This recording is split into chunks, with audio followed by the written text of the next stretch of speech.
Good evening. पिछले class में bio के लेसन में हमने दो क्रियाकलाप से पढ़ा था। तीसरा मैंने आपको कहा था कि आप लोग खुद से पढ़ के आइएगा। कोशिश की है, आशा करते हैं सभी को एक तीसरा क्रियाकलाप पढ़ चुके होंगे। यही दो क्रियाकलाप के बारे में तीसरा क्रियाकलाप भी बताया गया है। जो पौधों में कायिक प्रवर्धन जो पाया गया था, उन्हीं कायिक प्रवर्धन को तीन क्रियाकलाप के बारे में बताया गया था और दो क्रियाकलाप मैंने आपको खुद पढ़ दिया था और तीसरा कोशिश करते हैं आप लोग सभी पढ़ चुके होंगे। और हम लोग का जो नया टॉपिक है आज का, उत्तक संवर्धन। उत्तक संवर्धन क्या है, ये इसके बारे में आज हम लोग जानेंगे। तो स्टार्ट करते हैं। उत्तक संवर्धन इस प्रकार के कृत्रिम कायिक प्रवर्धन में स्वस्थ वांछित पौधों से उत्तक का एक छोटा टुकड़ा काट कर ले लिया जाता है और कृत्रिम का जो कायिक प्रवर्धन जो पाया जाता है पौधों में, उनका जो नया जो रूप बनता है, जो नए पौधे जो बनता है, यहाँ पे चित्र 6.10 में जो दिखाए गए जो नए पौधे के तौर पर, उनमें जो नए पौधे होते हैं उनको क्या किया जाता है, काट के रख लिया जाता है। इसे किसी बर्तन में रखे पोषक पदार्थ के घोल में रखा जाता है। इन्हें किसी बर्तन में पोषक पदार्थ मतलब जो विटामिन के तौर पर जो घोल होता है उनमें रखा जाता है। उपयुक्त तापमान मतलब नियमित तापमान के तौर पर इनमें रखा जाता है। आर्द्रता एवं अन्य अनुकूल स्थितियों में उत्तक का यह टुकड़ा एक असंगठित पिंड बन जाता है। और यहाँ पे एक अनुकूल परिस्थिति में मतलब उनमें कोई स्थिति नहीं पाने के कारण भी वो क्या होते हैं कि अपनी बढ़ोतरी करने लगते हैं, जिसे क्लेश कहते हैं। जिसे क्या कहते हैं, कैलस कहते हैं। कैलस कहते हैं। इस कैलस का इस्तेमाल भावी विभाजन हेतु किया जाता है। इनका कैलस का इस्तेमाल क्या हो जाता है कि भावी विभाजन के तौर पर हम इनका इस्तेमाल करते हैं।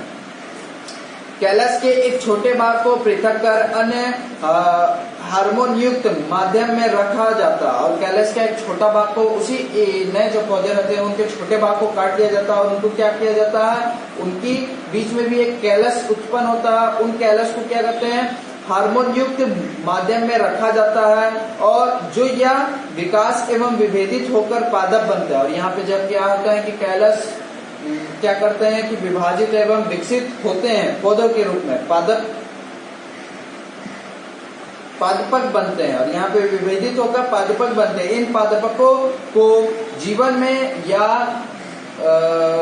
गमले में प्रतिरोपी कर दिया जाता है। इनके पादपों को क्या करते हैं कि गमलों में रोप दिया जाता है। यहाँ यह विकास होकर स्वतंत्र वैक्स पौधे बनते हैं और यहाँ पे यह क्या करते हैं, विकास होकर एक नए पौधे के रूप में बन जाते हैं जो अपने जनक पदार्थों से ही समान होते हैं। जो क्या होते हैं कि जो जनक पौधे होते हैं जिनके द्वारा ये उत्पन्न होते हैं उनके जैसा ही इक्वल एकदम एक समान होते हैं।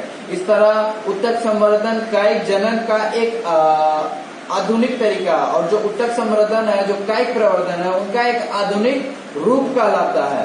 इस विधि से अनेक पौधे जैसी गुलदाउदी, सतारवी, ऑर्किड आदि में नए पौधे पैदा किए जाते हैं। और जैसे इनके उदाहरण बताए कि इनमें नए पौधे किए जाते हैं मतलब जनन किए जाते हैं।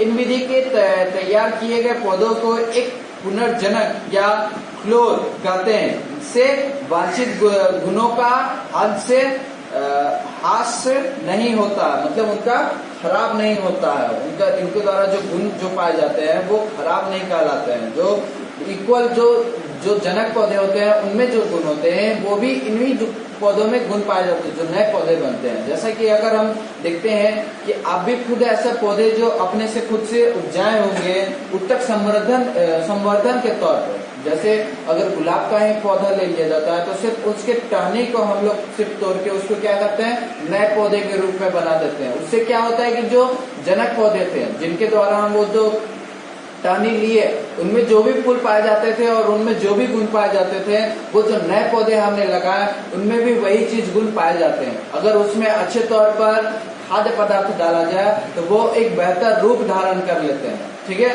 वही उदाहरण बताया गया है उत्तक संवर्धन का, एक नया आधुनिक तरीका बताया गया है। आगे का हम लोग देखते हैं कि यहाँ तक हमने देखा कि अलैंगिक जनन के बारे में हमने यहाँ तक अभी तक जाना, अलैंगिक जनन के बारे में। अब हम लोग देखते हैं लैंगिक जनन के बारे में। जनन की इस विधि को जिसमें दो विभिन्न लिंग अर्थात नर और मादा भाग लेते हैं लैंगिक जनन कहलाते हैं। लैंगिक जनन कहलाते हैं। नर तथा मादा जिनको द्वारा अलग अलग प्रकार के युग्मकों का निर्माण होता है, जो एक कोशिकीय संरचना होते हैं, जो क्या कहलाते हैं, एक कोशिकीय संरचना कहलाते हैं। ठीक है। नए युग्म आकार के अपेक्षाकृत छोटे एवं सचल होते हैं। छोटे और सचल मतलब क्रियाशीलता, मतलब यहाँ पे बोला जाए तो गतिशील कहलाते हैं। जो नर कहलाते हैं वो गतिशीलता और अपेक्षाकृत छोटे आकार में कहलाते हैं, जबकि मादा युग्म आकार में बड़ा और अचल होता है, मतलब उनमें चाल नहीं पाई जाती है। नर मादा में आकार में बड़ा और अचल होता है। अचल मतलब यहाँ पे हुआ गतिशीलता नहीं पाई जाती है।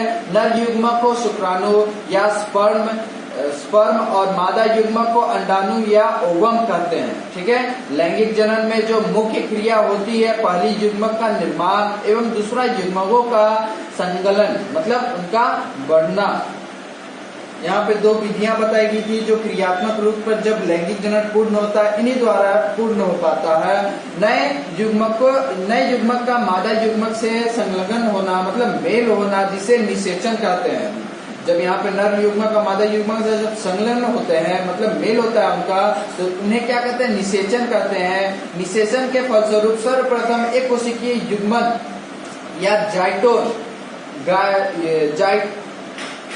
जाइगोट का निर्माण होता है। इनके बीच में क्या होता है कि एक कोशिकीय जाइगोट का निर्माण होता है, या युग्मनज विकसित, विभाजित एवं विभेदित होकर बहुकोशिकीय वयस्क जीव में परिवर्तित हो जाता है। और इनमें विकसित और विभाजित और विभेदित होकर वो एक बहुकोशिकीय वयस्क जीवन का परिवर्तित होता है। एक कोशिकीय से बहुकोशिकीय जीवन में परिवर्तित हो जाता है, जो स्वतंत्र जीवन यापन करता है, जो एक जनन के तौर पर, एक नए जीव के तौर पर उनका स्वतंत्र जीवन यापन हो पाता है। उच्च कोटि के बहुकोशिकीय पादपों एवं जंतुओं में सामान्यतः लैंगिक जनन ही होता है, और जो उच्च कोटि के जो पौधे पाए जाते हैं, जो बहुकोशिकीय जो पौधे पाए जाते हैं, उनमें भी लैंगिक जनन पाई जाती है। हालांकि एक कोशिकीय निम्न श्रेणी के जीवों जैसे पैरामीशियम, शैवाल आदि में भी यह पाई जाती है। अगर हम एक कोशिकीय जीव का उदाहरण लेते हैं तो उसमें ज्यादातर अलैंगिक जनन पाए जाते हैं, लेकिन पैरामीशियम और शैवाल में ऐसा नहीं पाया जाता है। पैरामीशियम और शैवाल में क्या होता है कि लैंगिक जनन पाया जाता है, इनकी एक कोशिकीय जीव होने के बावजूद। ठीक है। लिंग के आधार पर जब जीवों को दो वर्गों में बांटा गया है, एक लिंग और दूसरा द्विलिंग। एक लिंग जीव वे होते हैं जिन्हें नर और मादा लिंग अलग अलग जीवों या व्यष्टियों में पाए जाते हैं। अलग अलग व्यक्ति में पाए जाते हैं। जो जीव केवल शुक्राणु उत्पन्न करते हैं उन्हें नर जीव कहते हैं, एवं सिर्फ अंडाणु उत्पन्न करने वाले जीव को मादा जीव कहते हैं। जिनमें एक एक लिंग पाए जाते हैं उन्हें एक लिंगी कहते हैं। अधिकांश जीवों में नर और मादा लिंग अलग अलग व्यष्टियों में पाए जाते हैं और स्पष्ट होते हैं, जैसे पपीता, तरबूज, मनुष्य, घोड़ा, बंदर, मोर, कबूतर, मछली, मेढक आदि। कुछ जीव जैसे सरसों, गुड़हल, केचुआ, कृमि, हाइड्रा आदि में अधिकांश पौधों में सामान्यतः नर और मादा लिंग एक ही व्यष्टियों में मौजूद होते हैं। मतलब एक ही जीव में नर और मादा लिंग दोनों पाए जाते हैं। जैसे जीवों में द्विलिंगी या उभयलिंगी कहते हैं, जिन्हें क्या कहते हैं हम, द्विलिंगी या उभयलिंगी कहते हैं। जो दूसरा उदाहरण बताया गया है, जो कुछ जीवों में जैसे सरसों, गुड़हल, केचुआ, कृमि, हाइड्रा में क्या होता है कि द्विलिंगी पाए जाते हैं। नर और मादा लिंग इनमें उपस्थित रहते हैं, दोनों लिंग उपस्थित रहते हैं। अब यहाँ पे हम लोग देखते हैं ऐसे जीव को द्विलिंगी या उभयलिंगी, बाइसेक्सुअल या हर्माफ्रोडाइट कहते हैं, जिन्हें क्या कहते हैं, हर्माफ्रोडाइट भी कहा जाता है। यहाँ पे नेक्स्ट टॉपिक हम लोग का जो स्टार्ट होता है, यहाँ पे आप लोग समझ गए होंगे एक लिंगी और द्विलिंगी किसे कहते हैं। और उसके बाद का जो हम लोग का है लैंगिक जनन की सार्थकता। लैंगिक जनन की सार्थकता क्या कहलाती है, आइए देखते हैं। युग्मकों के बीज के बनने से पहले अर्धसूत्री विभाजन होता है, उनके बीच में एक अर्धसूत्री विभाजन होता है, उनके बीच विभाजन होता है, जिससे उसमें गुणसूत्र की संख्या जीवों के मूल शरीर में पाए जाने वाली संख्या की ठीक आधी होती है। जो नए जीव जन्म करते हैं उनमें जो मादा होती है उनकी जो डीएनए होती है उनकी आधा गुण उन बच्चे में पाई जाती है, और उसके बाद जब दोनों नर और मादा युग्मकों के बीच संयोग होता है तो पुनः गुणसूत्र की संख्या मूल शरीर की संख्या के बराबर हो जाती है। और उनमें क्या होता है कि दोनों नर और मादा जो होते हैं उनमें नर की जो डीएनए की जो संख्या होती है, जो गुण होते हैं, और मादा की जो डीएनए के जो गुण होते हैं, दोनों गुण उन बच्चों में पाए जाते हैं। तो पुनः गुणसूत्र की संख्या मूल संख्या के बराबर हो जाती है, और जो गुणसूत्र की जो संख्या होती है मूल संख्या के बराबर हो जाती है। दोनों में दोनों गुण पाए जाते हैं, दोनों के कारण। इस प्रकार जीव अपने शरीर के गुणसूत्र की संख्या को स्थिर बनाए रखते हैं। इस प्रकार क्या होता है कि जीव जो होते हैं गुणसूत्र की जो संख्या होती है उनमें स्थिरता बनाए रहती है। जीव ही डीएनए के गुणसूत्र की क्षमता को स्थिरता बनाए रखती है। अगर ऐसा ना हो तो प्रत्येक अलग अलग पीढ़ी में डीएनए की मात्रा पिछली पीढ़ी से दुगना होती जाती है। अगर ऐसा ना हो, अगर कोई भी बच्चे जब जन्म लेते हैं तो उनमें क्या होता है कि दोनों नर और मादा की गुणसूत्र पाए जाते हैं। अगर ऐसा ना हो तो उनमें क्या होगा कि अगर जो मादा होती है उनकी खाली गुणसूत्र पाया जाए, नर का गुणसूत्र ना पाया जाए डीएनए की, तो उनमें क्या होता है कि आगे की पीढ़ी में क्या होगा कि एक गुणसूत्र वाले ज्यादा संख्या पाए जाने लगेंगे। इसीलिए ऐसा बोल रहा है कि ऐसा ना हो तो अगर ऐसा ना हो तो प्रत्येक अगली पीढ़ी में डीएनए की मात्रा पिछली पीढ़ी से दुगनी होती जाएगी। जब दुगनी होती जाएगी और धरती पर केवल डीएनए ही मिलेंगे एवं जीवों का अस्तित्व ही खत्म हो जाएगा। ऐसा ना हो तो क्या होगा, जीवों का अस्तित्व ही खत्म हो जाएगा। जीवों की हर जाति में गुणसूत्र की संख्या अलग अलग एवं स्थिर रहती है, और जीवों की जो हर जाति में जो गुणसूत्र की जो संख्या होती है वो अलग अलग पाना जरूरी कहलाता है, और वो स्थिरता रखती है, वो स्थिर बनाए रखती है हमारे जीवन यापन में। जैसा कि आप शुरू में पढ़ चुके हैं कि डीएनए की प्रतिकृति बनने के दौरान कुछ विभिन्न उत्पन्न होते हैं, और जब डीएनए प्राकृतिक रूप पर जब बनते हैं तो उनमें कुछ विभिन्नता उत्पन्न होती है। हर एक डीएनए प्राकृतिक अपने में नए विभिन्नता के साथ साथ पहले की पीढ़ी की विभिन्नताओं को भी संग्रहित करते हैं। मतलब जो उनकी जो उत्पन्न अलग से जो उनके शरीर में जो उत्पन्न होता है जो डीएनए, और जो पिछली पीढ़ी में जो डीएनए पाई जाती है उनका जो मेल होता है वो इक्वल कहलाता है, दोनों का मेल कहलाता है। वो एक अलग गुणसूत्र वाले मिलते हैं, संग्रहित करते हैं। चूंकि लैंगिक जनन में दो जीव नर मादा भाग लेते हैं, अतः इससे बनने वाले जीव में दो विभिन्न जीवों से प्राप्त डीएनए समाहित होती है। मतलब जो दोनों नर और मादा होते हैं उनकी मेल का प्राप्त होता है इनका डीएनए। इसके फलस्वरूप दो जीवों के प्रति डीएनए की विभिन्नताओं के संयोजन से नए संयोजन पैदा होते हैं। इनके दोनों संयोजन से क्या होता है, एक नया संयोजन वाला एक डीएनए उत्पन्न हो पाता है। इससे धीरे धीरे जीव की नई स्पीसीज की उत्पत्ति होती है। इससे क्या होता है कि धीरे धीरे नई स्पीसीज की उत्पत्ति होती है। मतलब अपने स्थिति में कहा जाए तो वो एक नया जीवन यापन करते हैं धीरे धीरे बढ़ोतरी के तौर पर।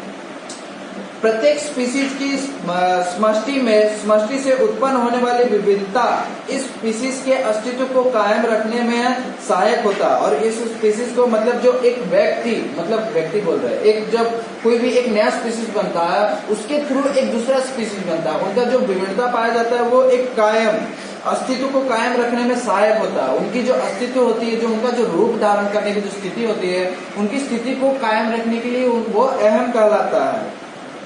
इस प्रकार लैंगिक जनन में जीवों में विविधता पैदा होती है। मतलब विभिन्नता पैदा होती है, विविधता पैदा होती है जो जैव विकास के लिए आवश्यक है। जो क्या होता है कि जैव विकास के लिए यह आवश्यक कहलाता है। उनमें जो विभिन्नता पाई जाती है, मतलब उनका जो विकासिक तौर पर जो नए स्पीसीज बनते हैं, और उनमें जो डीएनए एक अलग विधि के तौर पर जो बनते हैं, मतलब प्राकृतिक तौर पर एक जो नया डीएनए बनता है वो एक आवश्यक कहलाता है। जैव विकास के लिए वो आवश्यक कहलाता है। ठीक है। उसके बाद हम लोग देखते हैं कि पुष्पी पौधों में लैंगिक जनन। अभी तक हम जानते थे कि सिर्फ मनुष्य और कुछ जानवरों में मतलब ये कुछ जीवों, छोटे छोटे कीड़े मकोड़े में ही लैंगिक जनन पाए जाते हैं। यहाँ पे पुष्पीय पौधों में भी लैंगिक जनन पाए जाते हैं। कौन से पौधों में देखते हैं? लैंगिक जनन के लिए पुष्पीय पौधों के फूल या पुष्प ही वास्तविक जनन भाग है। और यहाँ पे क्या बोला गया है कि पुष्प या फूल, जो फूल होते हैं वही लैंगिक जनन का आवश्यक भाग कहलाता है, क्योंकि इसमें जनन अंग उपस्थित होते हैं। इसमें क्या होता है कि जनन अंग उपस्थित होता है, जनन क्रिया के लिए आवश्यक है। जो जनन अंग होते हैं वो जनन क्रिया के लिए आवश्यक कहलाते हैं, इसलिए पुष्पीय में जनन अंग पाए जाते हैं। अतः पादप जनन अंगों को जानने के लिए एक सामान्य पुष्प की रचना का अध्ययन करें जरूरी है। और यहाँ पे जनन के पुष्पीय जनन के बारे में जानने के लिए और पुष्प का एक रचना के तौर पर उन्हें जो विधि होता है, जो उनका जो स्टेप होता है उनको जानना आवश्यक कहलाता है, अध्ययन जरूरी हम लोग को कहलाता है। अब यहाँ पे देखते हैं कि पुष्प एवं इसके जनन भाग सामान्यतः फूल एक डंठल के द्वारा तने से जुड़ा होता है। जो डंठल होता है वो तने से जुड़ा रहता है, जिसे वृत्त या पेडिसेल कहते हैं। जो फूल रहते हैं उनके द्वारा देखते हैं कि ये जो तना से जुड़ा रहता है उन्हीं को वृत्त या डंठल कहते हैं, उन्हीं इसके द्वारा यह जुड़ा रहता है। वृत्त के सिरे पर स्थित फूला हुआ या चिपटा भाग पुष्पासन या थैलेमस कहते हैं। यहाँ पे जो चित्र में जो 6.11 में बताया गया है, जो वृक्क बताया गया है, उनके ऊपर में अगर आप फूल देखते हैं, अगर आप फूल को तोड़ते हैं तो फूल को तोड़ते वक्त जहां से वो टूटता है तो उसमें देखे हुए हैं कि एक गोल आकार में डंठल पाया जाता है, मतलब गुठली टाइप का वहां पे उपस्थित रहता है। चपटा या फूला हुआ वहां पे भाग रहता है, उसको क्या कहते हैं? पुष्पासन कहते हैं। यहाँ पे चित्र में दर्शाया गया है, वहां पे देखिए तो पुष्पासन कहलाता है। पुष्प के विभिन्न पुष्पीय भाग पुष्पासन के ऊपर एक निश्चित प्रकार का चक्र में व्यवस्थित होता है। एक निश्चित प्रकार का क्या होता है कि एक चक्र में व्यवस्थित रहता है, उसी चक्र में वहां पे वो फूल व्यवस्थित रहता है। एक प्ररूपी फूल के 4 प्रकार के पुष्प पत्र होते हैं। एक प्ररूपी फूल के क्या होते हैं, मतलब प्ररूपी फूल के 4 प्रकार के पुष्प पत्र होते हैं, मतलब उनके भाग भी पाए जाते हैं। पहला बाह्य दल पुंज, दूसरा दल पुंज, तीसरा पुमंज और चौथा जायांग। इसमें से बाहर 2 चक्र यानी बाह्य दल पुंज एवं दल पुंज को सहायक अंग माना जाता है। जो बाह्य दल पुंज यहाँ पे जो बताया गया चित्र में बाह्य दल, और जो दल बताया गया उन्हें बाह्य दल पुंज और दल पुंज कहते हैं, उनको सहायक माना जाता है इन्हीं चक्रों को पूरा करने के लिए। सहायक अंग एवं भीतर को चक्र यानी पुमंग या ज्यांग को आवश्यक अंग माना गया। पुमंग और ज्यांग को क्या हो गया? आवश्यक अंग माना गया है। सहायक अंग फूल को आकर्षक बनाने के लिए आवश्यक अंग की रक्षा भी करते हैं। जो सहायक अंग होते हैं उन्हीं फूल को आकर्षक बनाने के लिए उनकी रक्षा भी करते हैं। जब फूल आकर्षक होते हैं उनकी रक्षा भी यही सहायक अंग करते हैं। तथा आवश्यक अंग जनन का कार्य करते हैं, तथा आवश्यक अंग जो होते हैं वो जनन का कार्य पूर्ण करते हैं। जब फूल में सिर्फ पुमंग या ज्यांग रहते हैं तो उन्हें एकलिंगी या दोनों की उपस्थिति होने पर उन्हें उभयलिंगी कहते हैं, मतलब बहुलिंगी कहते हैं। ठीक है, जब फूल में सिर्फ पुमंग या ज्यांग रहते हैं तो क्या होता है कि इन्हें एक लिंगी सिर्फ कहते हैं। अगर जब दोनों की स्थिति उत्पन्न होती है, जब सहायक अंग और आवश्यक अंग जब दोनों रहते हैं तो उनमें क्या होता है कि उभयलिंगी हम कहते हैं। अब यहाँ पे देखते हैं कि पहला हम लोग का टॉपिक बताया गया है पुमंग। पुमंग क्या है वो देखते हैं, यह पुष्प का नर भाग है। पुमंग को क्या कहा जाता है? पुष्प का नर भाग कहा जाता है। इसे कई लंबी लंबी रचनाएं होती है जिन्हें पुंकेसर कहते हैं। जिन्हें क्या कहते हैं? पुंकेसर। यहाँ पे चित्र में दर्शाया गया है आपको पुंकेसर। पुंकेसर को देखिए, पुंकेसर को भी 2 भागों में विभाजित किया गया, उनके बारे में हम आगे जानेंगे। जिन्हें क्या करते हैं? इन्हें पुंकेसर को नर भाग कहा जाता है। पुष्प का वास्तविक नर भाग पुंकेसर ही है। पुष्प के क्या वास्तविक नर भाग क्या कहलाता है? पुंकेसर कहलाता है। प्रत्येक पुंकेसर के 2 मुख्य भाग होते हैं। जैसे कि मैंने कहा चित्र में आप लोगों को दिखाया जा रहा है, पुंकेसर के 2 मुख्य भाग है। पहला तंतु जो लचीला, पतला, लंबा तथा डोरे के समान होता है और पुष्पासन से जुड़ा रहता है। और किससे जुड़ा रहता है? पुष्पासन से बहुत जुड़ा रहता है। जो निचला जो भाग रहता है, जहाँ मैंने जो बताया था जिन्हें तोड़ा जाता है, गोल आकार का जो होता है उन्हीं से सब चीज जुड़ा रहता है। तथा दूसरा क्या है, परागकोश। पहला तंतु के बारे में हमने जाना, दूसरा क्या, परागकोश, जो तंतु के अग्रभाग में अवस्थित रहता है। जो तंतु का जो अग्रभाग है, तंतु का ऊपर का जो ऊपरी भाग होता है उनमें व्यवस्थित रहता है परागकोश। जब आप किसी फूल की पुंकेसर को स्पर्श करते हैं तो उनके अपने हाथ में पीले पाउडर की तरह परागकोश लग जाता है, जो परागकण लग जाता है, जो परागकोश से निकलता है। जो क्या होता है कि जो रंग जो पाए जाते हैं उन्हीं परागकोश के कारण ही हमारे हाथों में फूलों का रंग पाया जाता है। उनके बाद देते हैं जयांग या गाइनोसियम या पिस्टल। इनके बारे में देखते हैं। जयांग या एक से अधिक स्त्रीकोश या कॉर्पेल्स का बना होता है। स्त्रीकोश या कॉर्पेल्स का बना होता है। यहाँ पे चित्र में दर्शाए गए हैं जो पूरे भाग को लिया गया है स्त्रीकोश, स्त्रीकेसर उन्हें लिया गया है। स्त्रीकेसर या कॉर्पेल्स का बना होता है जयांग। ठीक, जयांग पौधों का मादा भाग है। जयांग जो होता है पौधों का मादा भाग कहलाता है। स्त्रीकेसर या तो अकेले या अनेक और एक दूसरे से पृथक या जुड़े हुए भाग हो सकते हैं। स्त्रीकेसर क्या होता है कि यह अकेले भी पाया जाता है, नहीं तो यह एक दूसरे से पृथक या जुड़े हुए भी पाए जाते हैं। प्रत्येक स्त्रीकेसर के 3 भाग होते हैं और स्त्रीकेसर के क्या होते हैं कि 3 भाग पाए जाते हैं। पहला अंडाशय, दूसरा है वर्तिका एवं तीसरा है वर्तिकाग्रा यहाँ पे बताया गया। वर्तिकाग्रा यहाँ पे सबसे टॉप में है, उसका सेकंड पार्ट है वर्तिका।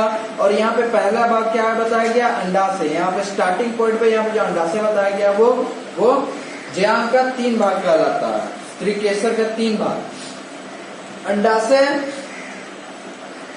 अंडाशय के बारे में हम जानते हैं। स्त्रीकेसर का आधारीय भाग है। अंडाशय क्या है, स्त्रीकेसर का आधारीय भाग है जो पुष्पासन से जुड़े रहता है। जो क्या होता है कि पुष्पासन से जुड़ा रहता है। अंडाशय सामान्यतः फूली हुई रचना होती है। अंडाशय क्या होता है कि सामान्यतः वो फूली हुई रचना होती है। जैसे कि मैंने बताया जहाँ से आप लोग फूल तोड़ते हैं उसी का जो भाग होता है उसी को अंडाशय हम लोग कहते हैं। जिसे पतली वृत्त फूली हुई रचना होती है, जिससे एक लंबी एवं पतली वृत्त जैसी रचना निकलती रहती है। जिससे क्या होता है कि एक पतली और लंबी जैसी रचना उनमें से ही निकलती रहती है, जिसे वर्तिका या स्टाइल कहते हैं। जिसे क्या कहते हैं, वर्तिका या स्टाइल कहते हैं। वर्तिका यहाँ पे जो बताए गए हैं, जो लंबी रचना जो पाई जाती है, जो अंडाशय से निकलती है, उन्हीं को वर्तिका, उसको स्टाइल भी कहा जाता है, उन्हीं को कहते हैं। वर्तिका के शिखर पर खुली हुई छोटी चिपटी एवं चिपचिपा रचना होती है। जो वर्तिका के शिखर में जो एक रचना पाई जाती है वो क्या होती है कि छोटी होती है, फूली हुई रहती है और चिपचिपा रचना उनमें पाई जाती है, जिसे वर्तिकाग्र या स्टिग्मा कहते हैं। जिसे क्या कहते हैं, वर्तिकाग्र या स्टिग्मा उन्हें कहते हैं। ठीक है। अंडाशय के भीतर बीजांड या ओव्यूल कहते हैं, ओव्यूल होती है, उपस्थित रहती है। अंडाशय के भीतर में अगर इस रचना में हम देखें, यहाँ पे जो चित्र दर्शाया गया अंडाशय का, उसके भीतर में ऊपर में जो बीजांड लिखा गया उन्हीं को वहां पे बताया गया, जो अंडाशय के अंदर रहता है, जिनकी संख्या विभिन्न पौधों में निश्चित रहती है। और जिनकी संख्या पौधों में निश्चित तौर पर रहती है, नियमित तौर पर रहती है, उनमें कुछ अधिक नहीं पाई जाती है, निश्चित रहती है। यह बीजांड अंडाशय की अंदरूनी भित्ति से जुड़ी रहती है। अंडाशय का जो अंदरूनी भाग होता है उनसे जुड़ा रहता है। यह बीजांड जो एक से लेकर सहस्त्रों तक हो सकती है। मतलब एक से लेकर मतलब एक को बताया गया है सूर्यमुखी और घासों से लेकर कुबरकीट पौधों तक भी पाई जाती है। इन्हीं सभी यहाँ से लेकर मतलब यहाँ तक इन्हीं सभी पौधों में पाई जाती है। बीजांड के भीतर भ्रूणकोश होते हैं, जिन्हें मादा युग्मक का अंडाणु होता है या मादा युग्मक या अंडाणु होता है बीजांड के भीतर में। ठीक है। यहाँ तक हमने जाना पौधों में लैंगिक जनन के बारे में, और लैंगिक जनन के बारे में हमने जाना, और लैंगिक जनन का सार्थकता इनके बारे में भी हमने जाना। और हम लोग का जो नेक्स्ट टॉपिक है परागन, परागन क्या है वो हम लोग नेक्स्ट क्लास में जानेंगे। आज के लिए सिर्फ बस इतना ही।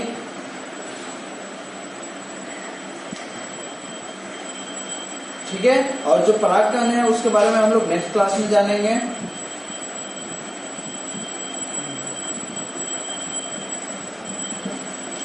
आशा करते हैं सभी को अच्छी तरीके से समझ में आएगा। अगर ना समझ में आए तो आप लोग कोशिश कीजिएगा पूछने का। अगर जो चीज अगर आप लोगों से रिवीजन क्लास चल रहा है उसमें क्या कीजिए कि एक अच्छे तौर पर पूछने की कोशिश कीजिए, ज्यादा से ज्यादा क्वेश्चन निकालने की कोशिश कीजिए। ठीक है, आप लोग के समझने के लिए और आपको समझाने के लिए यह चीज किया जा रहा है। अगर आप लोग पूछे ही ना या कुछ आप लोग समझे ही ना, यह करने का कोई फायदा नहीं कहलाएगा। ठीक है, इस चीज को कोशिश कीजिए आप लोग कि सब चीज पूछने का कोशिश कीजिए। एक से छोटी छोटी चीजों को आप लोग को पूछने का कोशिश करना है। ज्यादा से ज्यादा क्वेश्चन बनाइए, उससे क्या होगा कि आप लोग को ज्यादा से ज्यादा समझ में आएगा, पढ़ने में भी रुचि रहेगा। अगर जितना ज्यादा क्वेश्चन रहेगा तो आप लोग को पढ़ने में भी रुचि कहलाता है। आप लोग इसको क्या कीजिएगा कि जो बताया जाता है हर एक बार कि पढ़ने की जो विधि बताई गई है उन्हें पढ़ने की विधि के द्वारा आप लोग इन्हें पढ़िएगा। ठीक है, आशा करते हैं सभी को समझ में आया होगा। नहीं तो आप लोग कोशिश कीजिएगा जो स्टार्टिंग जो स्टार्ट हुआ है, ज्यादा समय पाने पर आप लोग क्या कीजिएगा जो स्टार्टिंग से जो क्लास स्टार्ट हुआ जहाँ तक आज मैंने समाप्त किया वहां तक आप लोग फिर से पढ़िएगा। लेकिन जो आज का जो क्लास है वो आपको तो 3 टाइम्स आप लोग को पढ़ना ही है। जैसे कि बताया जाता है एक बार क्लास होने से पहले और क्लास होते वक्त है और क्लास होने के बाद भी आप लोग को पढ़ना है। ठीक है, इस बात को ध्यान में रखिएगा और कोशिश कीजिएगा कि ज्यादा से ज्यादा समय घर पे ही व्यतीत करें और ज्यादा सर घर पे ही पढ़ने में व्यतीत करें समय। ज्यादातर बाहर ना निकले, घूमने फिरने की कोशिश ना करें, ज्यादा व्यक्तियों के संपर्क में ना आए। कोशिश करें कि हम अकेले ही व्यतीत करें इस कोरोना में। ठीक है, कोरोना टाइम में। और कोशिश कीजिए कि जब मार्केट जाए तो अपने मास्क और सैनिटाइजर साथ में रखने की कोशिश करें। ठीक है, इस बात को ध्यान में रखिएगा और ज्यादा समय पढ़ाई में व्यतीत करना है। इस बात को हमेशा अपने ध्यान में रखा कीजिए। ज्यादा समय क्या करना है? पढ़ाई में व्यतीत करना है। ठीक है, थैंक यू।